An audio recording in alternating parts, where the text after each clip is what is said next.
नमस्कार, मैं डॉक्टर अनुपमा आप सबका स्वागत करती हूँ मेरे YouTube चैनल डेली होमियो में।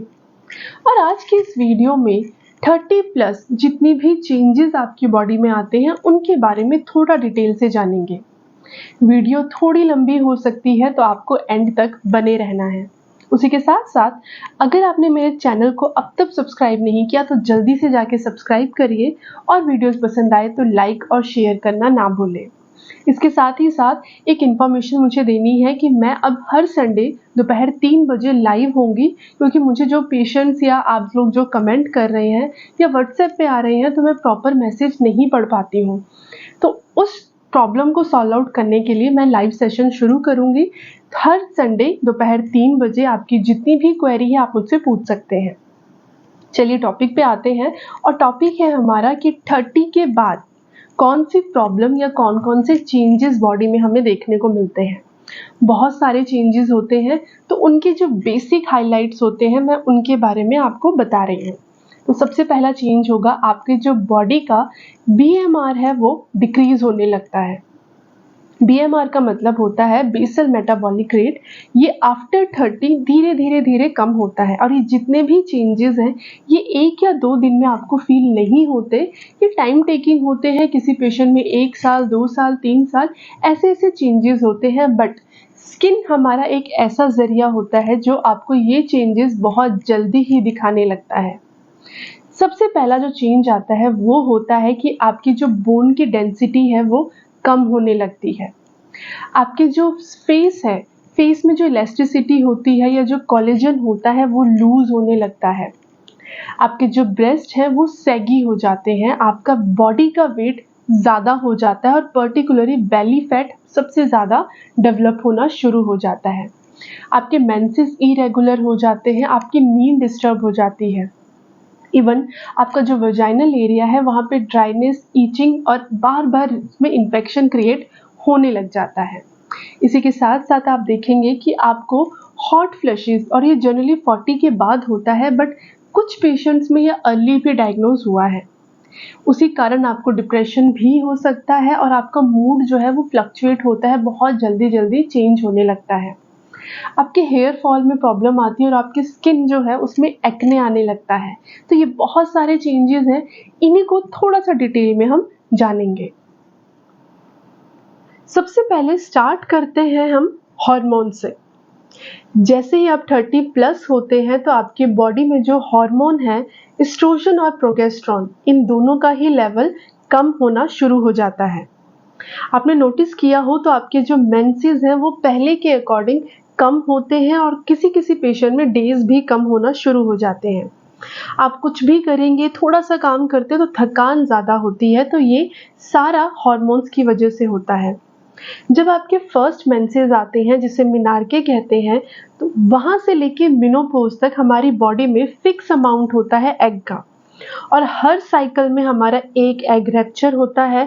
और धीरे धीरे धीरे जैसे ही ये कम होने लगते हैं तो आप मेनोपॉजल स्टेज पे आ जाएंगे और आपके मेंसेस बिल्कुल बंद हो जाते हैं।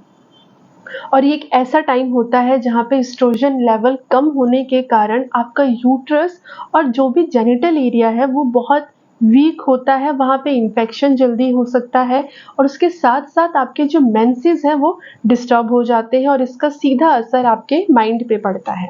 तो आपने देखा होगा कि मूड स्विंग बहुत ज़्यादा होता है, इवन हॉट फ्लशेस होते हैं जिसका मेनोपॉज स्टार्ट हो जाता है उन लेडीज़ में।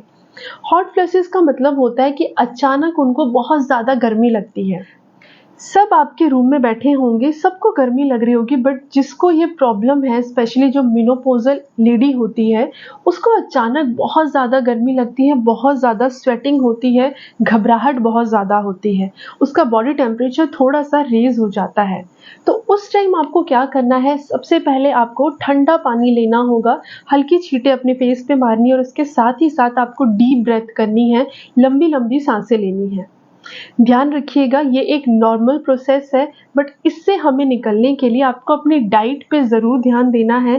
स्पेशली आपको अमाइनो एसिड्स और जितने भी ये नट्स हैं, सीड्स आते हैं, चिया सीड्स हैं, ये ज़रूर खाना है। एक प्रॉपर अमाउंट में, हार्डली 1 चम्मच आपको डेली लेना है ताकि ये प्रॉब्लम आपको ज़्यादा इम्पैक्ट ना करे।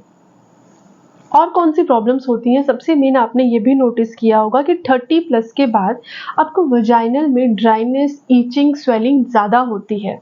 रिकरेंट इन्फेक्शन होने लग जाते हैं, वाइट डिस्चार्ज होता है जिसे हम लिकोरिया कहते हैं।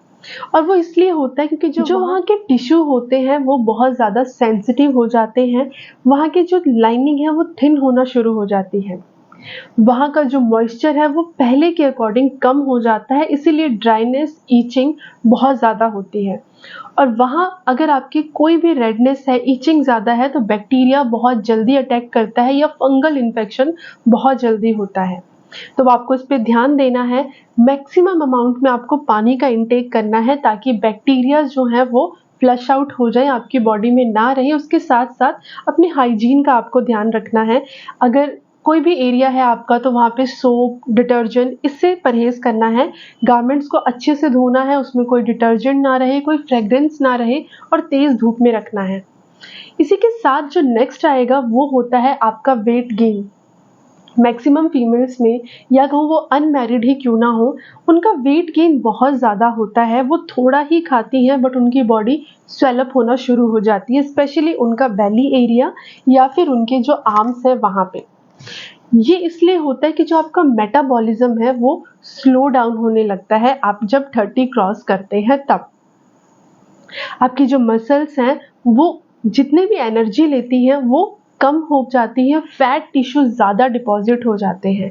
इसीलिए कहा जाता है कि आफ्टर 30 आपको अपने ऊपर थोड़ा ज़्यादा ध्यान देना है, प्रॉपर डाइट लेनी है, हेल्दी डाइट लेनी है, एक्सरसाइज करना है। आधा घंटा आपको एक्सरसाइज करना होगा, बहुत हार्श नहीं करना, बट इतना एक्सरसाइज करना है कि आपकी बॉडी का हर एक पार्ट यूटिलाइज हो, उसमें जितने भी फैट डिपोजिशन है वो अर्ली स्टेज में ना हो। इसके साथ जो नेक्स्ट कंप्लेंट क्या आती है वो होती है स्किन से रिलेटेड। मैक्सिमम फीमेल्स में एक तो ब्लशेस आ जाते हैं, ब्लैक ब्लैक कलर के, यहाँ पे डिस्कलरेशन हो जाती है, एक्ने हो जाते हैं। इसी के साथ साथ आपके स्किन में जो कोलेजन फाइबर है वो लूज होना शुरू हो जाते हैं, उनमें जो इलास्टिसिटी होती है वो वीक पड़ने लगती है। इसीलिए आपने देखा हो कि अर्ली एज में आपको फाइन लाइंस नज़र आते हैं या फिर रिंकल डेवलप हो जाते हैं। उस टाइम जो आपके सेल हैं उनकी प्रोडक्शन कम होना शुरू हो जाती है। जो ओल्ड सेल हैं वो बॉडी में ज़्यादा देर तक रहते हैं, इसीलिए जो आपकी टॉप लेयर होती है जिसे हम एपिडर्मल कहते हैं वो डल दिखाई देती है, वहाँ पे शाइन नहीं होती, ग्लो नहीं होता। उस टाइम आपको स्क्रबिंग करनी है ताकि जो डेड सेल है वो बॉडी से हट जाए और नीचे की जो न्यू सेल है वो आए और आपके स्किन पे ग्लो रहे। इस चीज़ का आपको ध्यान देना है कि 30 के बाद आपके जितने भी डाइट कंटेन है वो अच्छे हों, जिसमें विटामिन सी हो। इसी के साथ साथ आपको ग्रीन वेजेस और पानी, इन तीनों का तो बहुत अच्छा सेवन करना है तो आपकी स्किन ग्लो रहेगी, आपको स्किन की कोई कंप्लेन नहीं होगी। अगर इन केस आपको एक्ने हो जा रहा है तो ये होता है एंड्रोजन हार्मोन की वजह से।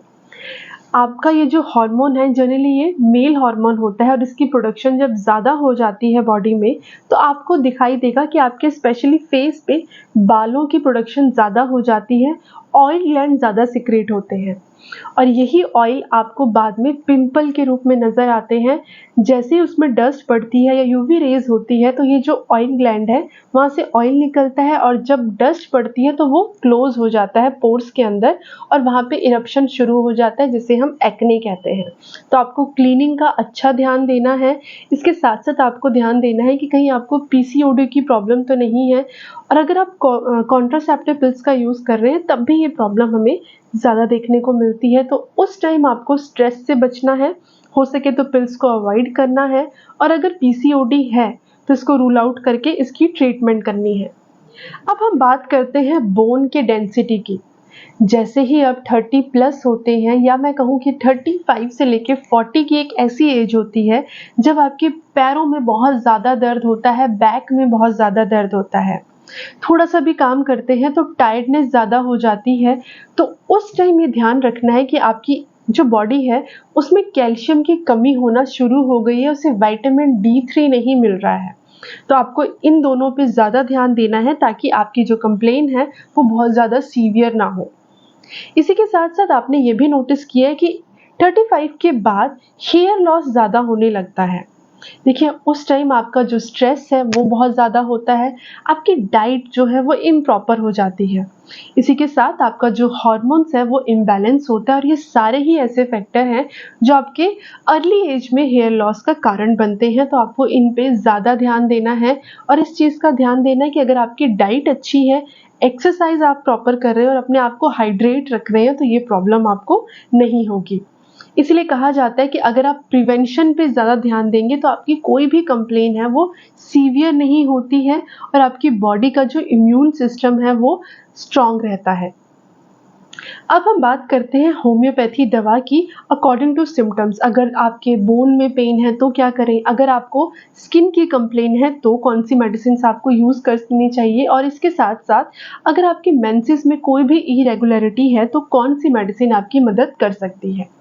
देखिए सबसे पहले बात करते हैं बोन्स की। अगर आपकी बोन में वीकनेस है और आपने दूध की कोई भी चीज़ नहीं यूज़ कर रहे या आपको सूट नहीं कर रही तो आपको कलकेरिया फॉस लेना है, 6x पोटेंसी में लेना होगा। इसकी 4 टैबलेट दिन में 2 बार यूज़ करनी है। इसी के साथ अगर आपको लगता है पेन बहुत ज़्यादा है, वीकनेस बहुत ज़्यादा रहती है तो आपको सिम्फाइटम लेना है 30 पोटेंसी, ये भी दिन में 2 बार आपको यूज़ करना है।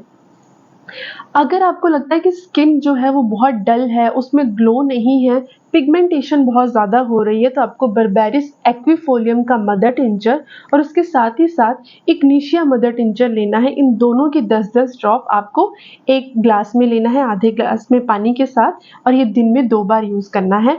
ये एक तरह का ब्लड प्योरीफायर है और आपकी स्किन को ग्लो करने में बहुत मदद करता है। इसी के साथ अगर आपको लगता है कि आपके स्किन में रिंकल्स आ गए हैं तो एक ना लोशन आता है बेक्सन कंपनी का एंटी एजिंग करके, वो आप अप्लाई कर सकते हैं। ये आपके जो कोलेजन है उसको टाइट करेगा, स्किन पे ग्लो लाता है।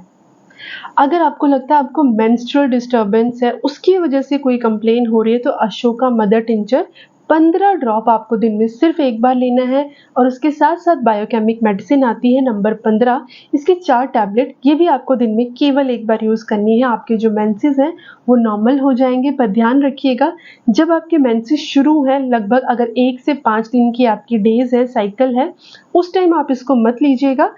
अदरवाइज जब आपके मेंसेस बिल्कुल क्लियर हो गए तब इसको स्टार्ट करना होगा।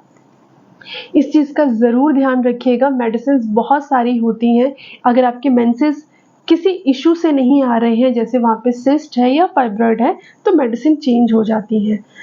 तो वो हमें केस टेकिंग के अकॉर्डिंग ही प्रिस्क्राइब कर सकते हैं, जर्नली नहीं कर सकते हैं।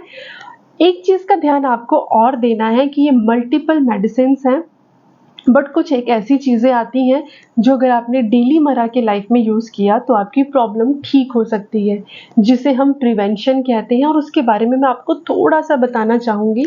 इसका आपको ध्यान देना है कि कोई भी मेडिसिन लेने से पहले आपको डॉक्टर से परामर्श ज़रूर करना है, क्योंकि जब हम केस टेक करते हैं तब कभी कभार पेशेंट की मेडिसिन बिल्कुल ही अलग निकलती है जो उसको बहुत जल्दी सूट करती है और उसकी कंप्लेन बहुत जल्दी ठीक हो जाती है। बट जो ये मैंने मेडिसिन बताई ये बेसिक है, आपकी जो हेल्थ है उसको ये इम्प्रूव करती हैं, आपकी जो लाइफस्टाइल है उसको ये सेट करती है, पर उसके साथ साथ आपको प्रिवेंशन पे भी ध्यान देना है। एक्सरसाइज करनी है लगभग आधा घंटा, अपने आप को हाइड्रेट रखना है, प्रॉपर स्लीप पे ध्यान देना है, और उसके साथ साथ अगर आप स्ट्रेस बहुत लेते हैं तो आपको मेडिटेशन करना है ताकि आप थोड़ा शांत रहें और आपका हर काम इफ़ेक्टिवली हो सके। अगर आपको वीडियोस पसंद आए तो प्लीज़ इसे लाइक करें, सब्सक्राइब करें और शेयर करें। इसके साथ साथ आपसे एक चीज़ और मैं एंड में बता दूं कि प्लीज़ संडे को मेरी वीडियो आएगी, वो भी लाइव सेशन स्टार्ट होगा 3 बजे से। अगर आपने अब पहले नहीं सुना तो अब सुन लीजिएगा। आपकी कोई भी क्वेरी है तो आप मुझे वहाँ पे ज्वाइन कर सकते हैं, अपने क्वेश्चन मुझसे पूछ सकते हैं और मैं आपको लाइव उसका आंसर बताऊंगी। इसके साथ ही साथ अपना ध्यान रखना है, अपने आप को हेल्दी रखना है। धन्यवाद।